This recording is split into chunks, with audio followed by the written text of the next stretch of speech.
Welcome, chocolate lovers. I thought today we nerd it up quite a bit. I've got two American-made chocolates, one called the Malted Moo Moo, 55% cocoa count milk chocolate with malted barley and wheat. That's nerdy enough for a chocolate. And the other one is called El Rustico, 70% cocoa count, Mexican cocoa beans with Mexican vanilla bean. So vanilla bean is small berries like currant size. I usually think of vanilla as long strings of withered flower that you use. But okay, vanilla beans it is. And with that I thought I'll take Castaño Dulce Monastrell. Castaño Dulce Monastrell is a Spanish wine made of Monastrell grape. A dessert wine, a sweet red wine. As you can see, it's quite darkish red, blood dark red. Oxygen depraved blood dark, I would say. It's a dessert wine, 15% alcohol.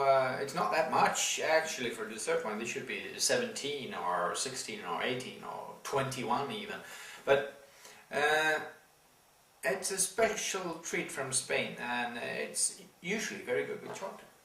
So let's start off with the malted Momo. The malted Momo.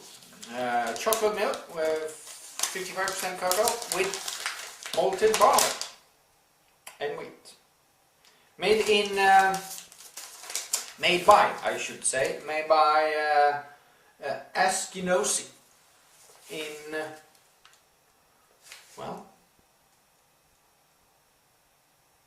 Springfield, Montana.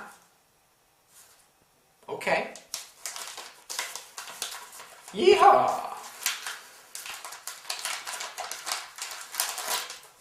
Nice packaging, like old envelopes.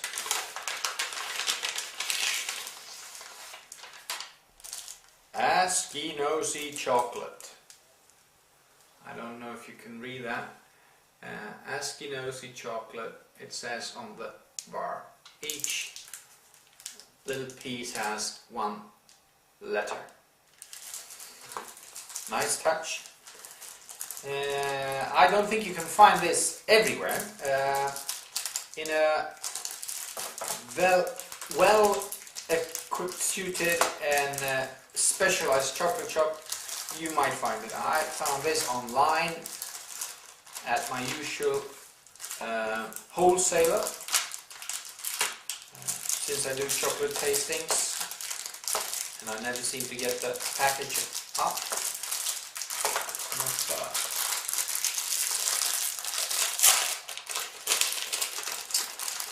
I buy from wholesaler, and sometimes they have got some new things, and I'll try them out. 55% cocoa count, and milk in it, and that wouldn't be that dark chocolate. Actually, this is Arriba Nacional. It's a Forasteros variation, and from Ecuador. And Ecuador's Arriba Nacional is a fantastic cocoa bean to make chocolate of. This is, since it's milk in it, it's quite reddish, light reddish. I don't know. Okay, never mind. One day I'll buy a better camera. And let's smell this. Malted barley and wheat. That's a new, and milk. But what it actually smells like, red currant, sour cherry. It smells like a red wine. Red currant, sour cherry, some oak, some dust. I would describing a old style Bordeaux or a Bourgogne, a Pinot Noir from Bourgogne. Yeah, let's taste it.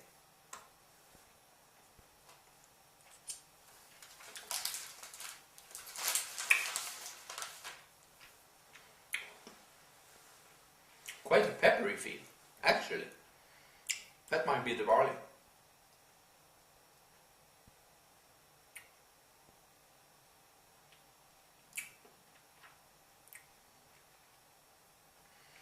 Yeah, you can feel the milk, the cream, even a touch of saltiness that's from the barley, wheat and malted barley. You got a touch of salt in the malted. It's not that sour and red fruit. That's well, that was on the nose, but more like subtle, almost chilly fruit character. Yeah, and a slightly burned note on the end. At the end, on the end, at the end, at the end.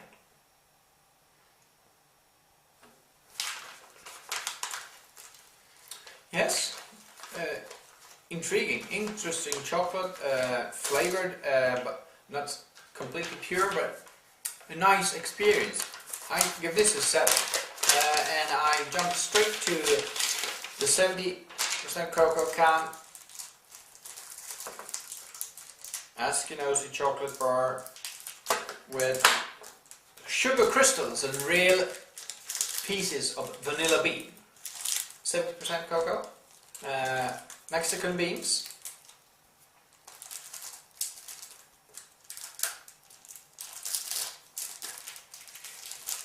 and as usual the packaging is somewhat lacking in open ability. It looks like you're going to fold it open with a little plastic stick, but it just drips off.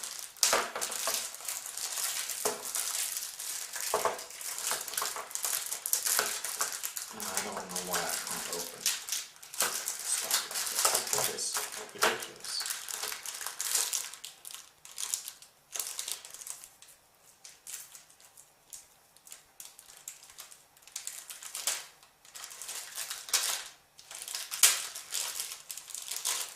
Absolutely ridiculous.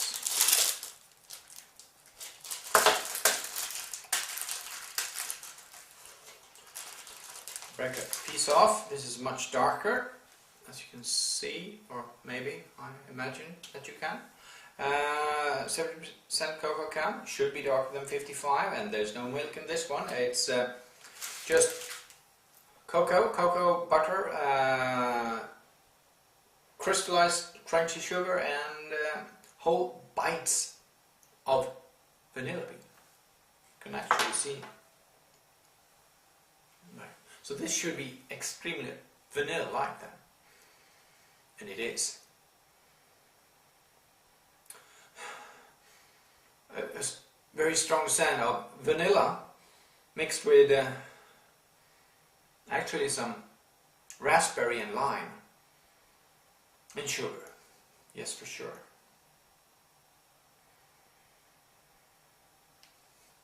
More a citrus play actually.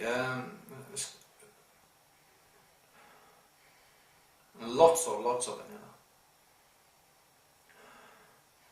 And that enhances the cocoa butter feeling. If you have any cosmetics whatsoever with cocoa butter, you know that. It's extremely pleasing scent, and add even more vanilla to that. And balance it off with some sugar and some dark dry chocolate. You got the scent of this chocolate piece. Really nice nose. I would say fragrance of a woman. At least a woman I would like. My girlfriend do smell like vanilla. That's why I love her so.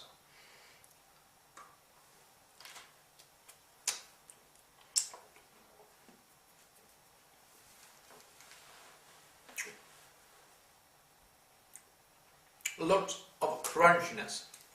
The chocolate in this bar have not been conched, have not been smoothed out, so it's crushed cocoa bean, sugar, vanilla beans, molded into a cocoa chocolate bar. So it's coarse, full of fragments and particles. The sugar kicks in immediately. Then you got some really, well, I wouldn't say terrible bitterness, but it's a nice bitter cocoa feel, and the sugar still lingers on the mid palate and actually kicks in even more on the back end since it's starting to melt. But the cocoa melts long before the crystallized sugar. And you got some really tart vanilla, dries the mouth out, really. I have to take another bite.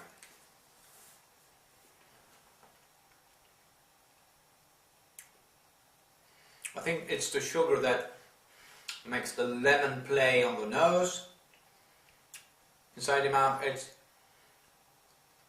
smoothing out the really extreme crunchiness of the cocoa, the bitterness of the cocoa, and enhances the vanilla taste from being just vanilla to something different.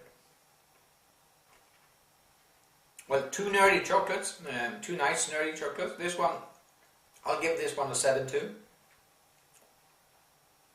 because it's a little bit off balanced in the middle, a little bit too bitter and tart and awkward. Otherwise, yeah. And let's see, what can a Spanish red dessert wine do for a 55% cocoa count milk chocolate or a 70% cocoa count chocolate? This wine has a tremendously fruity nose. It's plum compote mixed with blackberry, ripe raspberry. You got some thyme and you got some licorice in the back end. Sweet cherries as well. Extremely fruity. It's like compote, marmalade and jam and jello all together with all those fruits. And some thyme and a little bit of dry licorice. Not sweet, not salty, just dry licorice powder on the end. So let's try it with milk chocolate.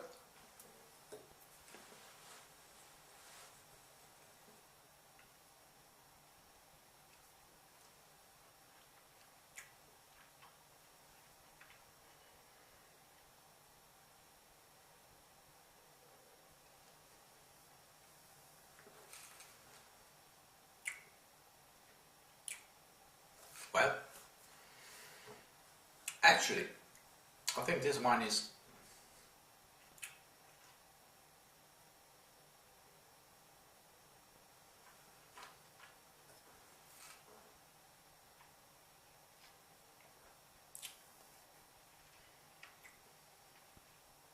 almost overpowering the chocolate.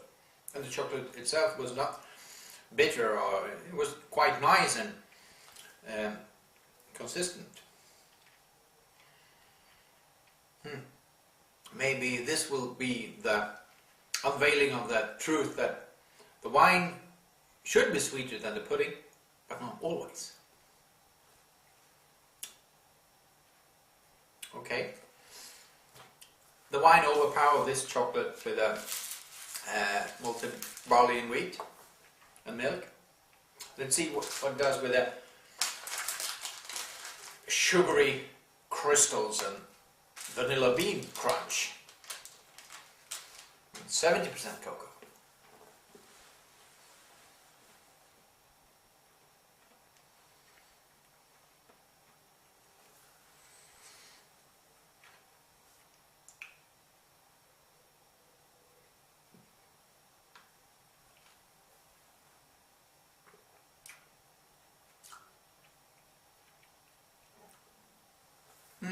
Not bad.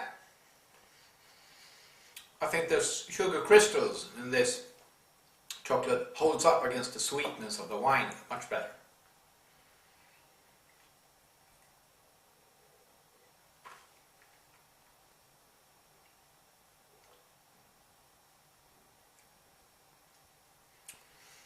such a distinct vanilla taste from the cocoa bar, chocolate bar.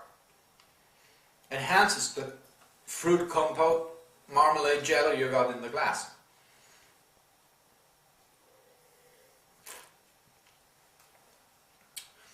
The wine is extremely sweet in the beginning, transitions into more balanced sweetness and dryness, and finishes off really dry and focused in a ordinary red wine type of character, not a sweet wine. I like this one. It's the last bottle I have of the 2005 vintage, and now it's not available in this vintage, but it's available in 2007 vintage, I think. Well, the wine paired not that great, not bad, but not that great with the milk chocolate. It paired very well with a dark chocolate. The dark chocolate I gave a 7 because of it lacks of consistency on the mid palate. The lighter 55% cocoa I gave a 7 for consistency and perhaps a little bit lack of flavor. Great nose, but a little bit lack of flavor. That's it for this evening, and I'll see you next Monday. Bye!